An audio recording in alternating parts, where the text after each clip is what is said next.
motion to approve? So moved. Second? Second. All in favor? Aye. This meeting is being audio and video recorded. I'm going to open up the floor for public comment, but I just want to address how it works because if this is your first time doing this, I think sometimes it's confusing. So while this is you are speaking, it's a meeting in public, not a public meeting, which means your comments are heard, but we do not comment upon them, but we do hear them. So we will acknowledge you with a thank you. We are imposing a 3-minute time limit on your public comment to address the item on the agenda, which is about cell phone usage. And people have signed up, so I'm going to read your name, and then you can step up to the microphone and please say your first and last name and your comments. So, Christine.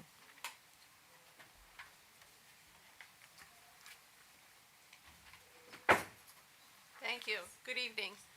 My name is Christine Venice. I live on Nantucket, and I'm the CEO of Unite for Safe Social Media.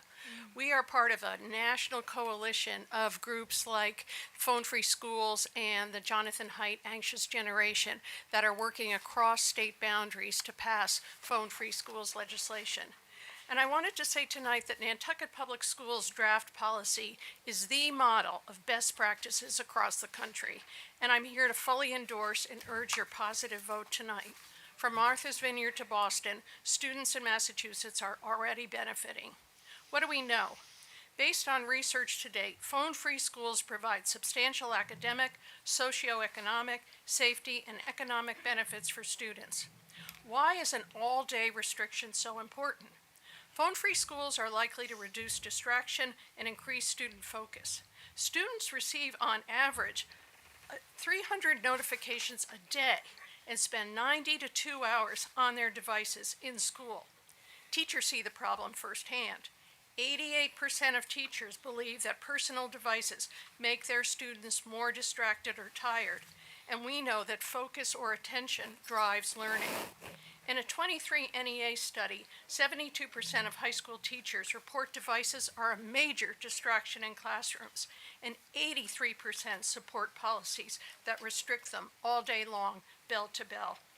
And distractions caused by phones are not just limited to the classroom. 73% of nationwide teachers report that under the current Nantucket policy, disruptions from devices still occur. And again, let's remember that these are devices designed to be addictive to underdeveloped teenage brains. So a provocative TikTok text received in the call can derail a student's attention for up to 22 minutes, making it far more difficult for teachers to re-engage them in learning. I'm going to go quickly through to keep my 3 minutes. Devices undermine social and emotional learning. As you know, schools aren't just for academics. They're where students learn essential life skills. Almost 60% of teenage girls reported to the CDC that they're either hopeless or chronically sad. Again, 74% of teachers believe devices make students more depressed, anxious, or lonely, and 85% of teachers believe they increase student conflict and bullying. Personal devices pose serious safety risks. In emergencies, and I know you're considering this provision, devices can create chaos, spreading misinformation, overwhelming emergency communication lines, and distracting students from critical safety instructions. In fact, the executive director of the National Association of School Resource Officers says, quote, "For the best outcome, it's vital for students not to be on their cell phones during lockdown." A school resource officer with 39 years of experience echoes this best practice and writes to me that all-day restrictions ensured his students were focused on taking direction from teachers and administrators who are trained to get them to safety. Your draft policy ensures learning in a distraction-free environment where academics and social and emotional growth can take place for 6 to 7 precious hours a day for Nantucket students. On their behalf, I thank you for your consideration and urge a positive vote tonight. Thank you. Thank you. Tracy.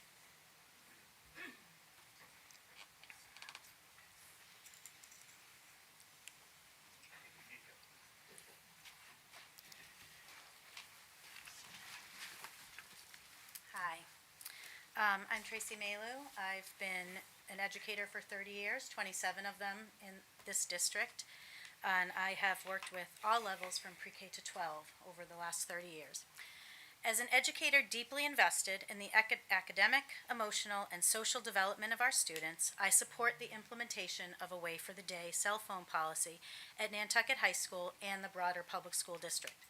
The research is compelling. Nearly 3/4 of high school teachers report that cell phone distraction is a major issue in the classroom, and evidence continues to mount that smartphones are compromising not just our instructional time, but the very foundations of healthy adolescent development. The impact of smartphones extends far beyond missed math lessons and distracted classrooms. Their presence is diminishing our students' ability to connect with one another, to communicate thoughtfully, and to build resistance. Observations from the school cafeterias nationwide show students staring into screens rather than engaging in face-to-face conversations, missing out on the practice of essential social skills like empathy, collaboration, and self-reflection. These soft skills are not supplemental to academic success, they are integral to producing well-rounded, capable citizens. The addictive design of social media platforms, which, as Christine mentioned, are engineered to exploit the brain's dopamine reward system, mirrors the mechanism seen in substance addiction. While it is important to note that the relationship is correlational, research has consistently shown that increased smartphone use is associated with higher levels of anxiety, disrupted sleep, lower academic achievement, and increased reports of depression and loneliness among students. Meaning, one does not cause the other, but they often go hand in hand. So our students who are depressed or isolated retreat further into their screen use and smartphones, and vice versa. Kids who retreat further often increase their incidences of depression and anxiety. A study published by the National Library of Medicine found that college students whose smartphones were physically removed during class self-reported higher levels of course comprehension, lower anxiety, and greater mindfulness compared to peers whose phones remained accessible. Furthermore, 97% of students ages 11 to 17 report using smartphones during the school day, with an average of 43 minutes of in-school screen time, according to Common Sense Media. And JAMA Pediatrics reports that average in-school smartphone use now totals close to 2 hours per day. This is not just a matter of classroom management. It is a matter of safeguarding students' mental health, cognitive engagement, and academic potential. In my own professional experience, I've witnessed how access to phones escalates conflicts, both in person and online, often spreading through social media faster than we can respond. Incidences that may once have simmered now ignite instantly, placing both students and staff in dangerous situations.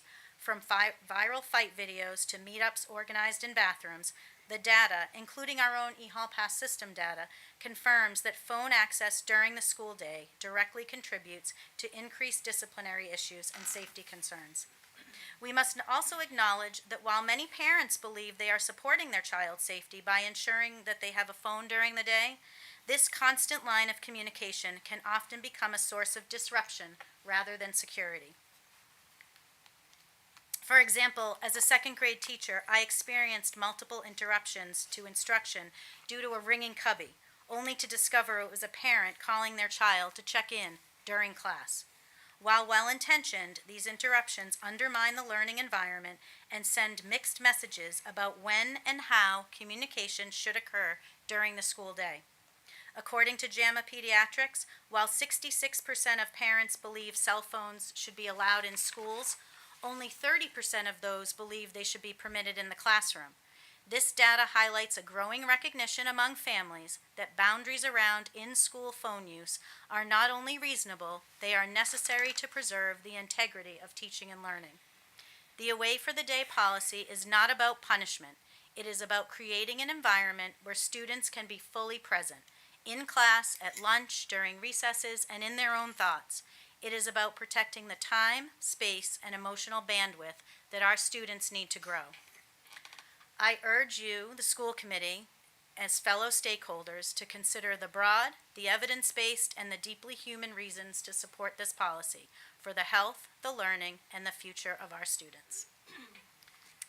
Thank you. And I have I copied some of the research that I have used over the year in case you're interested in looking over it for details. Thank you. Martin?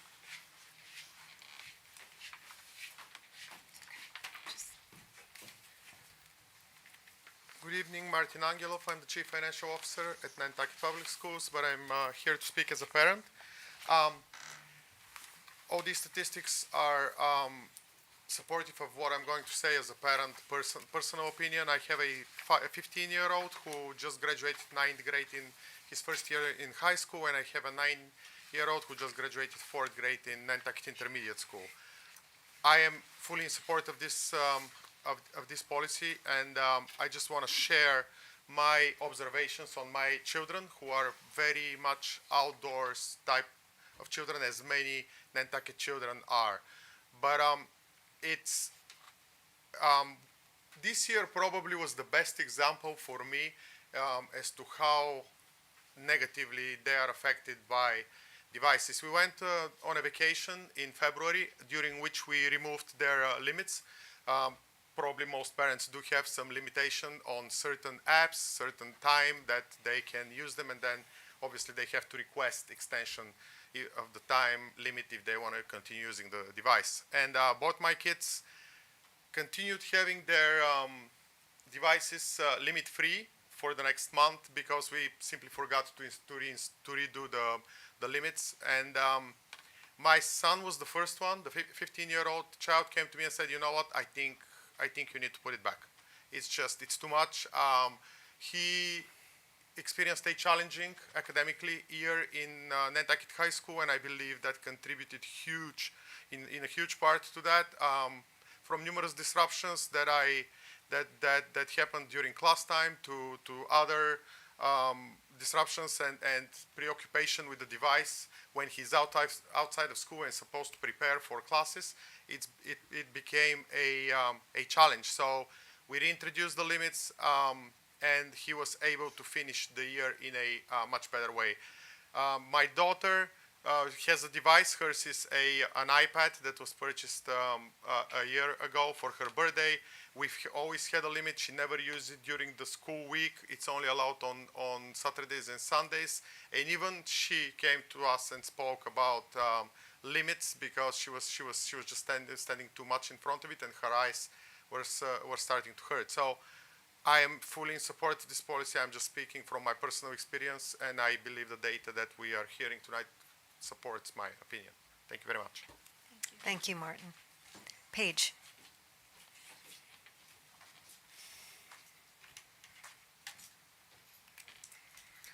Hi, I am Paige Martineau. I've been an English teacher on Nantucket since 2003. I'm also the mother of a 14-year-old girl, so I have that perspective as well. And I don't want to repeat all the wonderful things that people have already said, but I am absolutely, as a teacher, in support of this policy. And I am the head of the union. I didn't do a poll, but I will tell you that that 80-something% number probably bears out with our teachers as well in terms of supporting this policy. As a classroom teacher, maybe in 2019, I would have been saying something very different, but the pandemic absolutely shifted the way our kids interact with their phones, and we are never going back.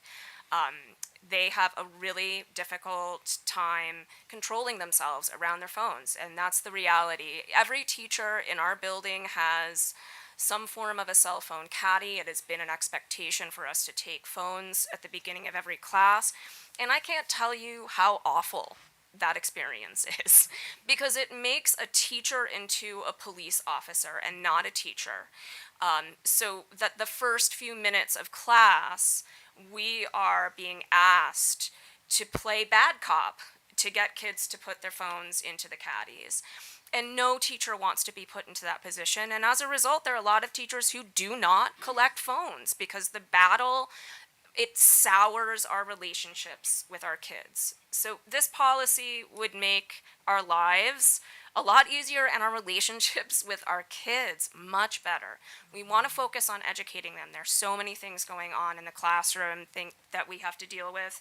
And to take this off the table will be a relief for us. It will also be a relief for kids. So I'm sure if you asked kids right now, the majority of them would tell you, no, no, don't take my phones. But I think that they would be thankful, as Martin sort of just illustrated with his personal story.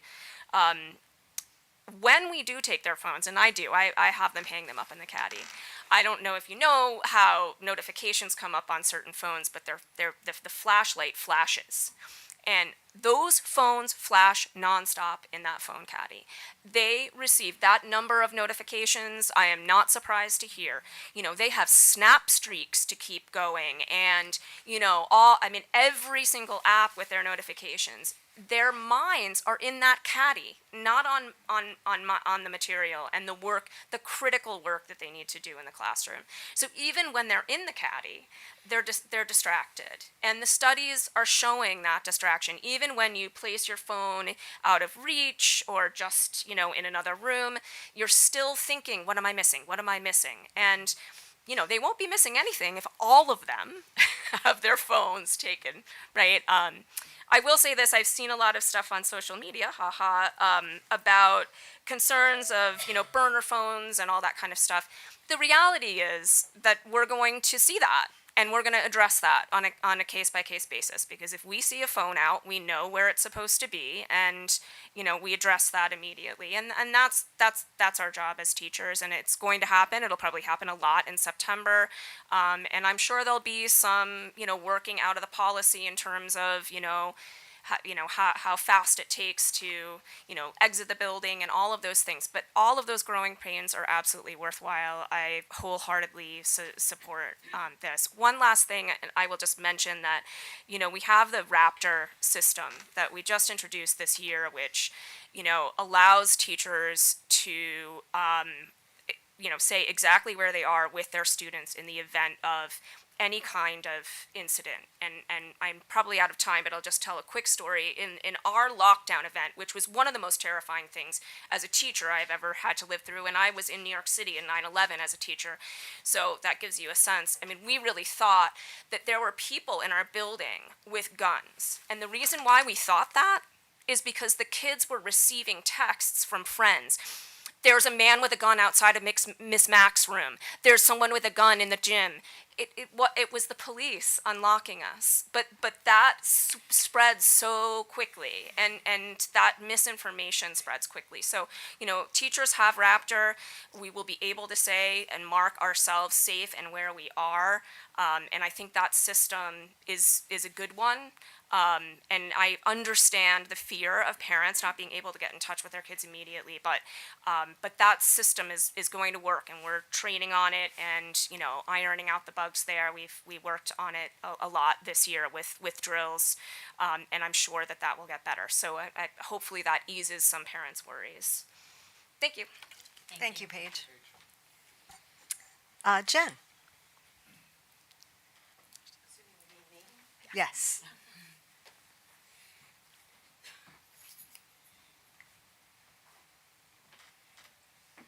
For some of you, my name is Jen Erickson. I was the tech director from 2018 until 2023.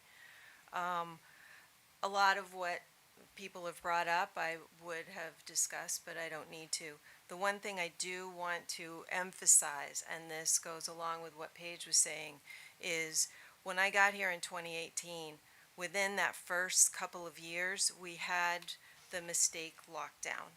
We had a pandemic.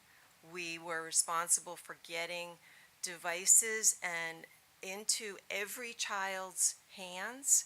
That immediately became apparent that if we're not going to be providing the same type of device to children in the same classes, we are not allowing them to communicate appropriately.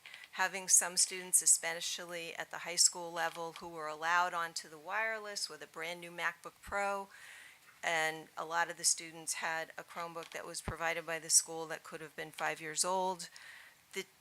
The students with the MacBook were actually able to use a device at great expense to their parents that was faster than the teacher device.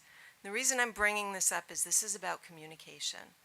Part of what I learned being in the school is we need to be able to help students learn how to communicate appropriately, one-on-one. I mean, I read a lot of stuff when I was director about elementary school kids learning how to take a compliment and learning how to communicate to adults about difficult things. This is all part of their social emotional learning. I'm not an educator. I'm a tech director. I'd also like to add to that, especially with the lockdown, I worked at the police department for 14 years. We had to take a lot of training every single year on appropriate emergency communication. And when you are not allowing children to have the attention span and the patience to wait until they get the facts, then you're just removing a whole piece of the education that's expected when they walk into our schools. So it's all been a work in progress. Under my watch, we introduced the devices across the board for students. You had to use a school-issued device. And you may or may not be aware, you guys probably are aware, of how much monitoring of those devices. We can monitor communications. We can keep kids safe. We can keep predators away from them. We can keep them from going to places where that are not safe for children. But when you have a cell phone that in certain areas of the school has unlimited access to the internet because they're not connecting within the school's network, that's monitored. They're connecting on a carrier. So by locking that down, you're allowing the children while they're in our school, and you're allowing the teachers to teach them. I had the privilege of working outside Paige's classroom and listening to some of the stuff that she had to go through sometimes in getting the kids to settle down so she could start teaching them. I worked down the hall from Natalie when she was doing her health classes, and she was really, really upfront with the kids about learning how to communicate and learning about bullying and learning about appropriate use, or not appropriate use, but appropriate communication with someone of the opposite sex, someone older. I mean, she was amazing with a lot of that stuff. Having a device that is not monitored, I fully understand how parents do not necessarily have the time to be implementing the limits that Martin was talking about. And children, frankly, I've seen an incredible number of meltdowns happen because children are like, why are you monitoring me? Why won't you let me do this? Please, I fully support taking away something that is distracting. We are providing them with really good devices to encourage their education while they're in the building. Thank you. Thank you. Matt?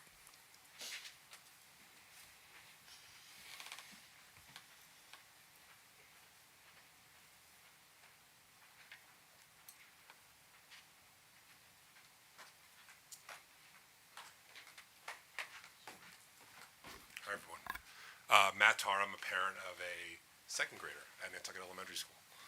Did not bring my cell phone, so that's a good step. So I have a few comments. One, I strongly support this. I think that's a no-brainer. Obviously, I think people have spoken about the dangers of cell phones, and I don't think anyone here can really debate that. I had a few specific issues with the policy as written that I'd like the school committee to look at.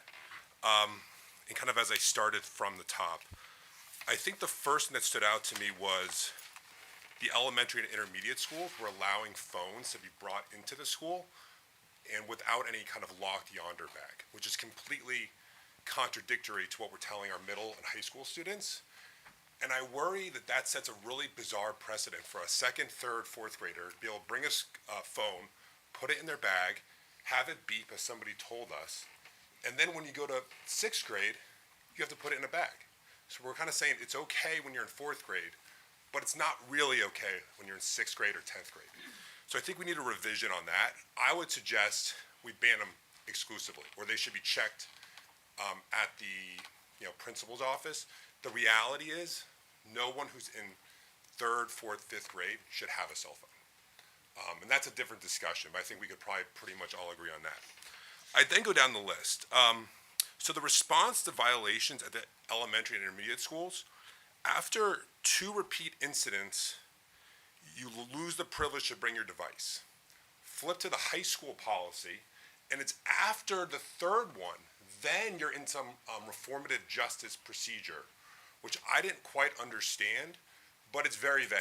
But if I were a high schooler in 11th grade, I'd be like, why does my 4th grade brother get different treatment than I do as a 15, 16, 17, or even 18-year-old? So I think we really need to examine that part of the policy. I also looked at the Martha's Vineyard policy. It's striking. 1, they did it last year. 2, it's been incredibly successful.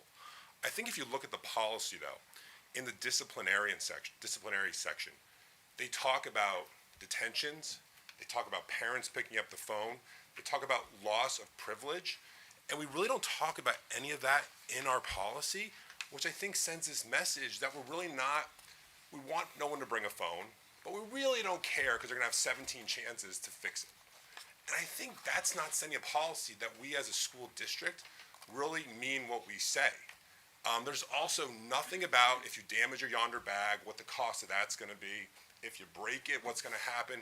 If you have a burner phone, what's going to happen. To me, if you bring a burner phone in, that or you break the bag, that's malicious intent to go against the policy. And we as a district need to be very strong about that. A few other quick things. We should be charging for the yonder bag and what the cost of the district's going to be over the long run. We should also think about what a personal laptop or iPad looks like. If they're messaging, you can use Snapchat now on your desktop. What's that going to look like? And that's kind of the same thing. So what if every kid brings in a laptop in school and is using that? So this is a pretty complicated policy. The last thing I would talk about is the IEP exception. I think there's a large number of kids in this district that are on IEPs. I've heard as high as 30 to 40% of given classes. And where does that become an exception? Everyone gets an exception because you're on an IEP, and that could be 30% of the class. So I think as a district, we really need to take this policy, put it next to policies that we think are gold standards, look at the differences, analyze them, and make sure it's consistent. Right now, the policy as written needs to have some serious amendments so that there's consistency, there's actual disciplinary action for students who break it, and that we can stand by it as teachers, so there's no lack of enforcement. So you don't have a 2nd grader telling a 7th grader, oh, look at me, I can put it in my bag and mom can text me. Anyways, thanks for looking at this matter. Appreciate Thank it. you. Thank you. Michael Horton.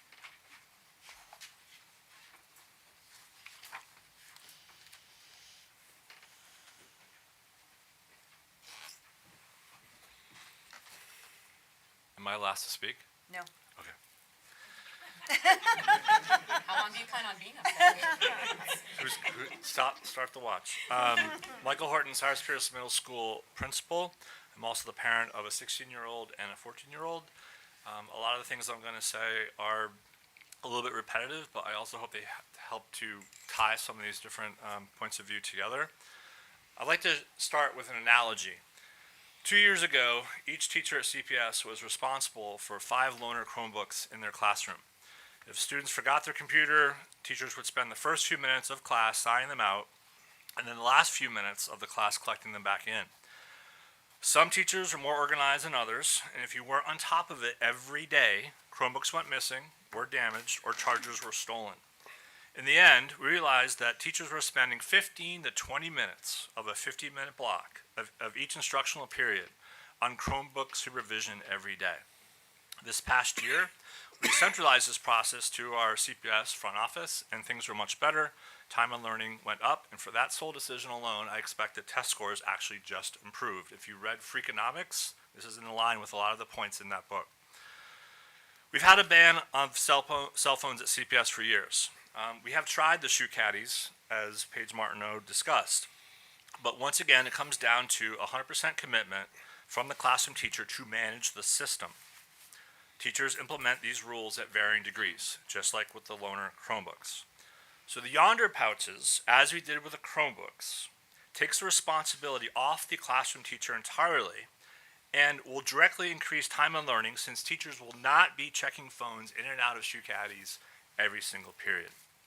As Paige said, it was either exhausting or difficult or challenging. I forget the adjectives, but thank you. I support this plan not only for this reason, but also when students cannot access their phone during school at all, we expect to see a lot fewer trips to the bathroom. You can't say no, you can't go to the bathroom. You know, the alternative is not an option. And we don't have cameras in the bathroom. So no phone access during the day should mean that students are in classes longer, not wandering the halls to get to the bathroom to check their social media or video game. Therefore, more time on learning.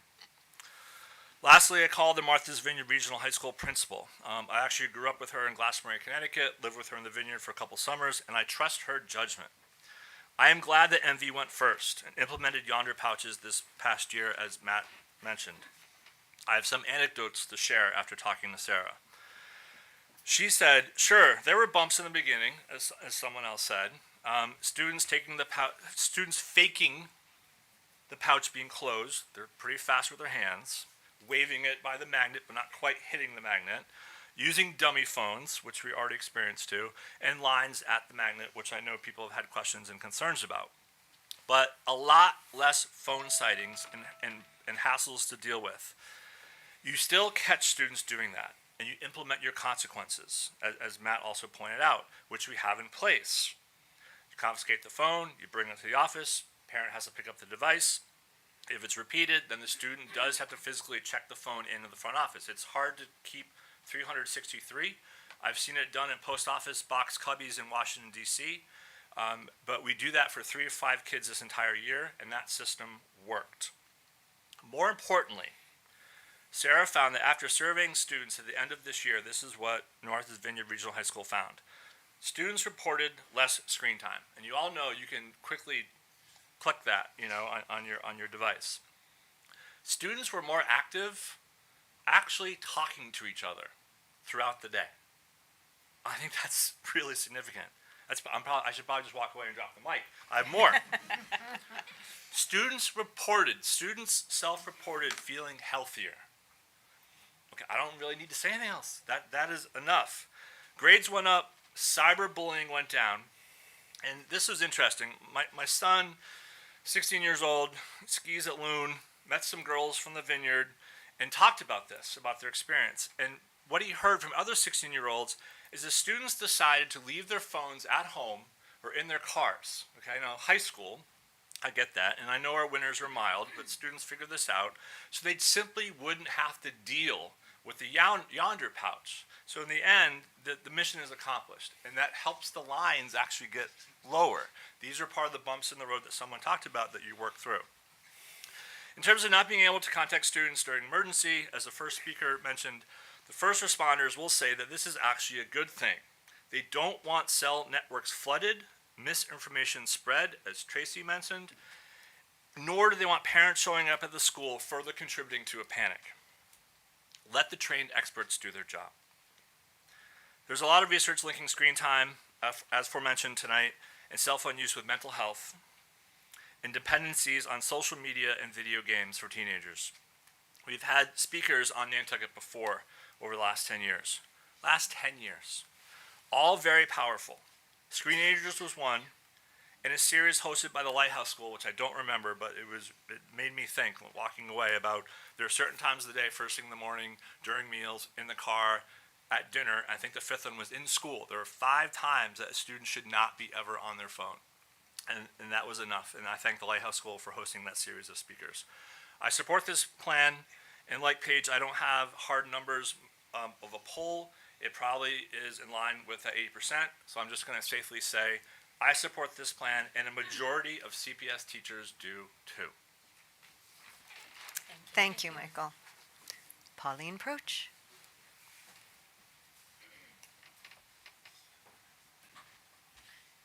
Good evening, everyone. My first public comment. I'm Pauline Proch. I am the director at Our House Nantucket, which is an after-school program for high school students.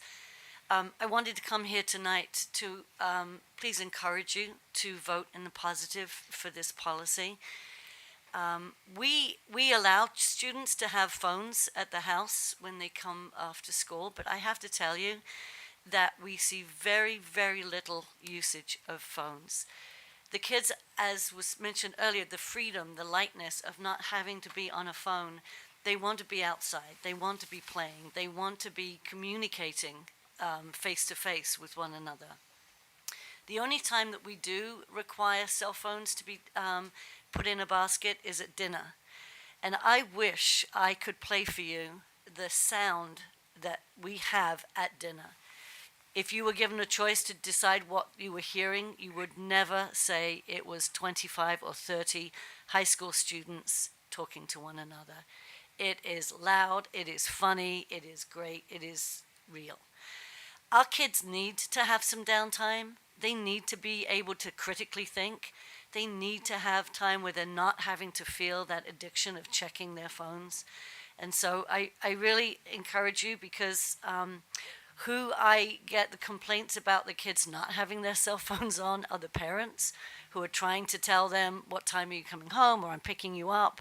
And the kids will say, gee, I don't even know where my cell phone is, because they don't even get them out of their backpacks. And just finally, I was an administrator in the middle school for the community school for many years, and my own children were in the school, my son Michael. And we would do the practice lockdowns. I will say, as a parent, I would not want my child or any of the other children trying to communicate to parents outside. I would want the first responders to be able to come in as quickly as they could and take out the risk as fast as possible.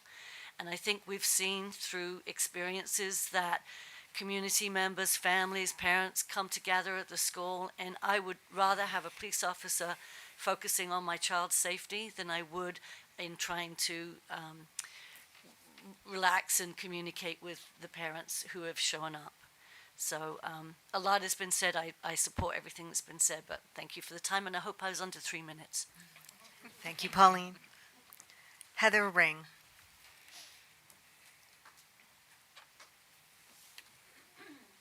Hello, everyone. Heather Ring. I speak as a parent and also as an educator. There have been so many great points said about cell phones. One of the things that was really striking to me was this winter when this discussion came up. Listening to the sophomores I had in advisory, some bemoaning this fact and others saying, well, okay, it's not a big deal. And then going skiing with families from the vineyard and asking their kids, what was this like?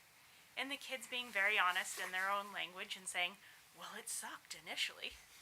Okay, it's the start of school, isn't that what happens? And they commented of, they got through that period of chaos, and then it was great. They left them in cars, they left them at home.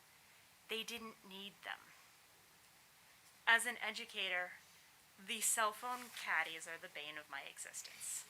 I actually got rid of the one in my room and went to putting phones in a fish tank.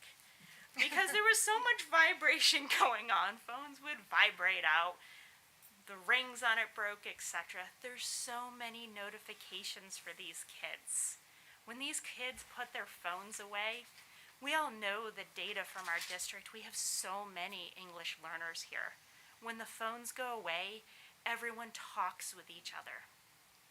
So that may look like somebody who's an English learner getting more English, or that kid who's in Spanish 4 actually being able to talk with classmates and learn some new words that they're never going to learn in Spanish class because they're about that specific class that you are in. Our kids need a chance to communicate with each other. I have lunch duties on Fridays, and it's a great group of kids, and I notice a lot of things. I notice there's some kids that they sit there glued to their phones. It's almost like a little kid when you give them a pacifier. That's all they're focused on. They have no idea what's going on around them. And then I look at other tables that they've put their phone away, their phone's in their backpack, or some of them might not have even brought it to school. They're sitting there, they're eating more of their lunch, which is going to give them the fuel to actually get through that class. And they're interacting in positive ways with their classmates. So I see kids playing charades and different word games. The phones aren't doing anybody any help here. We all know what used to happen with the game of telephone tag. That's what happens with students and cell phones. They come up with meetups to meet up in the bathroom. They come up with texting each other what they've seen. They figure out whose teacher isn't going to take it and whose is. This is a great way to support teachers supporting educators. Please take them away. Thank you. Thank you. Brent?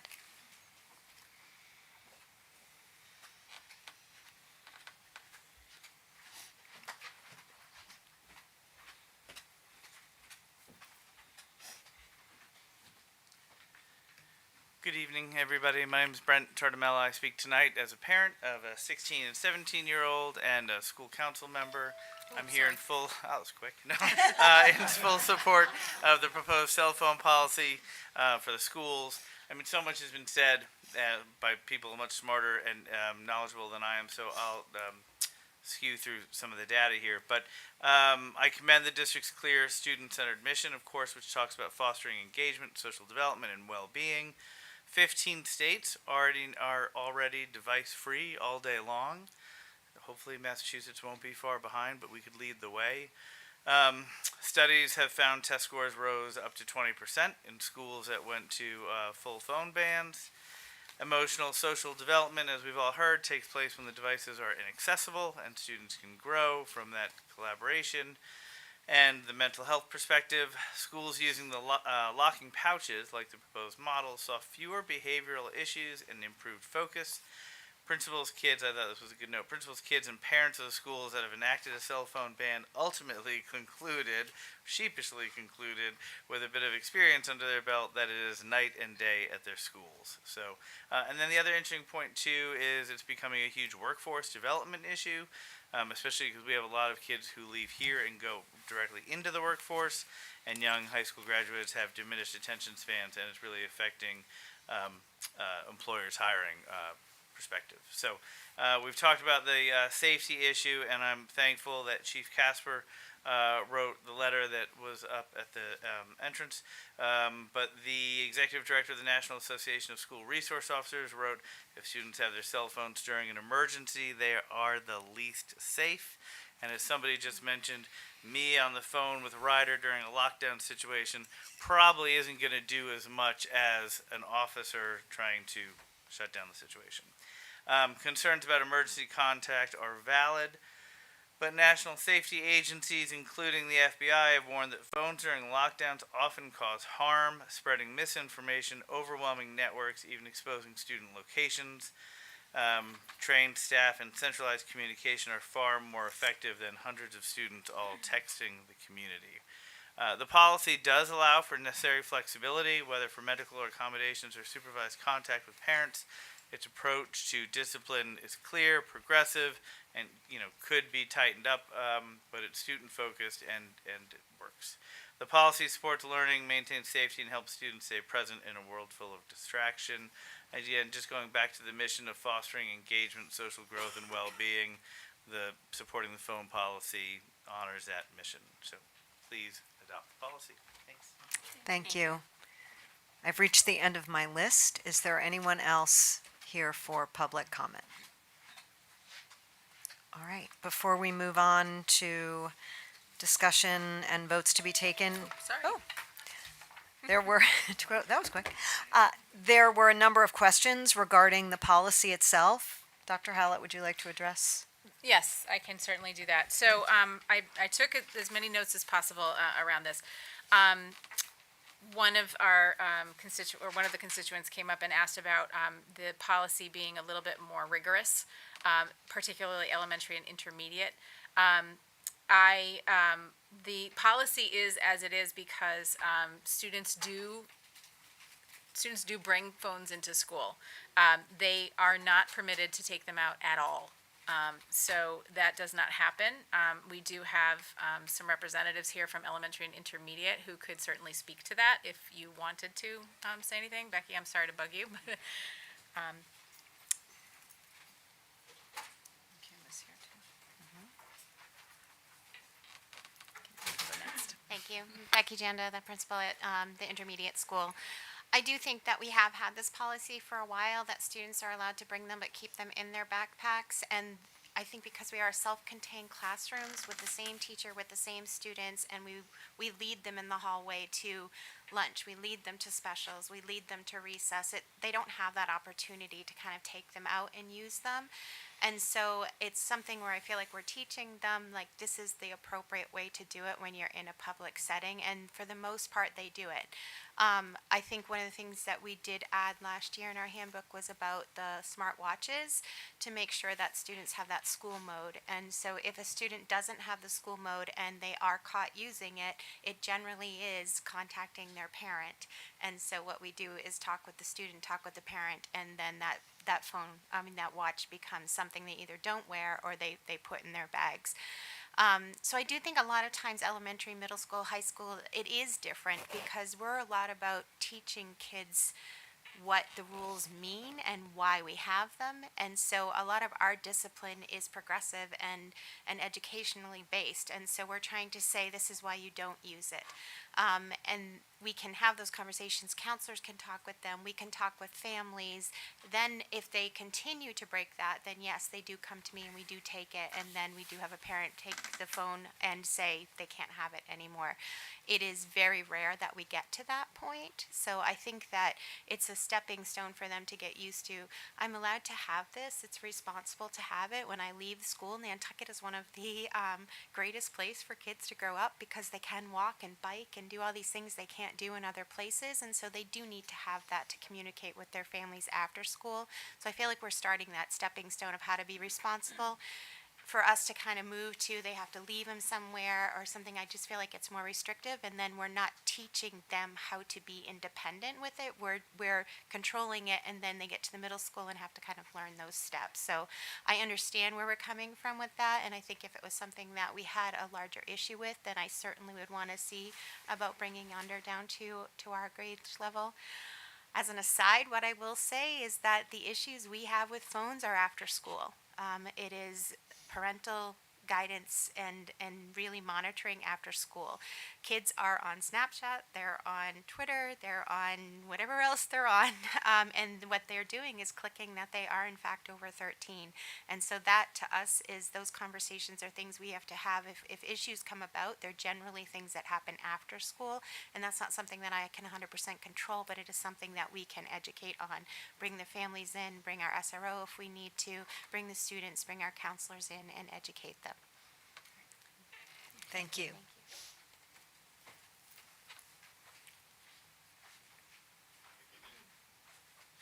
Hello, Kim Albertson at Nantucket Elementary. I'm the assistant principal, and I would agree with Becky. We use all the same strategies. I was trying to put it together, but we really only had 4 total incidents this year. 2 of them were Snapchat related in 2nd grade. However, it was a carryover from the club. So I've worked, and I know Donna Johnson, the assistant principal at NIS, has done the same thing. We've worked really diligently with our club to make sure all the things that we have in our handbooks and all the practice that we do as far as modeling and showing children what this is really going to be in their life and what power it has. But the one thing that we are kind of tackling is a watch phone. So that has been a really new thing, not a smartwatch, just a phone. And so our counselors have been fantastic, just like Becky's at NIS, to kind of like, oftentimes will see me if you're in our school. I'm in the middle of a cluster and I'm the bathroom girl, and I can hear something going on and know that there may only be 1 or 2 kids in there, and I'll walk by and then I'll find out that someone's calling their parent. So it's a lot of training, but Becky shared all the things that we do at NES. It's less, but we are starting it there and going forward. Thank you, Kim. If I may, through the chair, I can respond to a few of other points. So, In response to violations around losing privileges at the high school and middle school level and the comparison with the Martha's Vineyard policy, Martha's Vineyard has detentions and suspensions along with loss of privilege.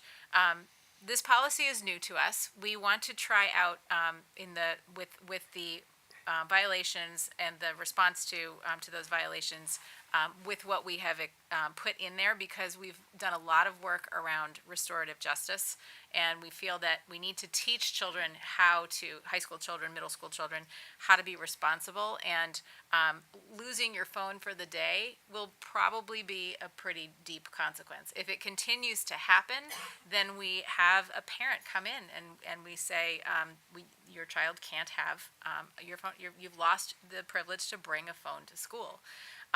Detentions and suspensions right now are not on the table in our current policy, but our policy can certainly change. We can certainly bring it back. The high school can lobby, middle school can lobby to have a change in that policy as time goes on, and that may be on the table. But for now, we would like to, if I'm speaking correctly, high school folks, that's the plan, and that's what the agreement had been between middle and high school. So. With regard to charging for Yonder bags, at this point, we would like to be able to purchase and offer that, because it is our policy. And we currently, for the number of bags, as at a very initial quote for middle and high school, the cost of the program for 1 year will be about $30,000. We hope that bags will stay intact as best they can over time, so that students can have their own bag and use it the next year and the year after that and the year after that, which means we won't be spending necessarily that initial cost of $30,000 every single year. Obviously, we know that we will have to deal with damaged bags, lost bags, etc.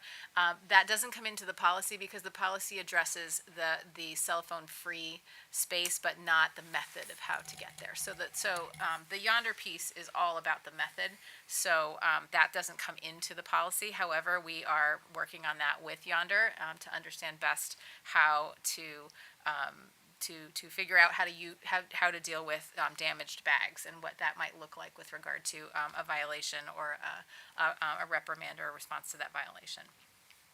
With regard to IEP exceptions, yes, we do have students, about 20% of our students are on IEPs, but that does not mean that they will all have in their IEP an exception to utilize their phone. That the IEPs do not all include that. So that is not an automatic, where every single child with an IEP will have that ability to use their phone. There are some particularly medical situations where children must have their phones based on diabetes, for example, blood sugar readings, etc. So it is very important that we have that. Yonder does have a Velcro pouch for students like that. That can be utilized in a classroom in a supervised setting, so that, or outside a classroom in a nurse's office, so that they can check and make sure that they are in a safe range of data that they're receiving from their phone. We're going to work all of this out. This is all information that we're going to be learning about, and we're going to be working through this year. We have great opportunities with other districts around the state that have already implemented these things, and we can reach out to them at any time. Having Martha's Vineyard so quickly, even though they are considered our rivals, we're thrilled that they have done this before, and we can really ask a lot of questions. We've had several Zoom conversations with them and heard from them, and it's very compelling that the data that they've collected. With regard to other devices to go in pouches, smartwatches are going to go in pouches as well. That's going to be a challenge, but it is, if they are connected to phones, then it's like having a phone on your wrist. So smartwatches will need to go in the pouches. All pouches stay with the individual student. They do not get collected. They are in the student's bags or in the student's hands or pockets or what have you. But the pouches just basically limit the use of cell phone. They cannot open it unless they go to a designated area where it's permitted to open under supervision if for whatever reason is necessary. But we're also hoping to train students to utilize other forms of communication. If they need to use a phone, call a parent, they can go to the office. There are office phones available. If it is something where they have to check, again, for a medical reason, we will hopefully train them to go to the designated location where they can do that. So it is going to be, so there'll be growing pains, there's no question. But as you've heard today, we're ready to make that shift. I believe I was able to get most of the questions that did come up. If there are any more questions that the school committee has, I will turn it over for more discussion after you, if you want to start with the vote motion.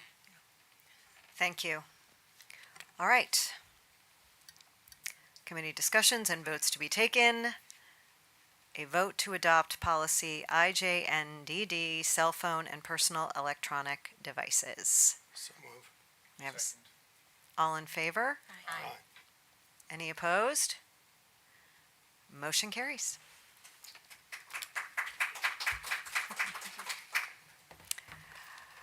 Motion to adjourn. So move. Second? Second. All in favor? Aye. Thank you. Thank you. I didn't give you the floor again, but.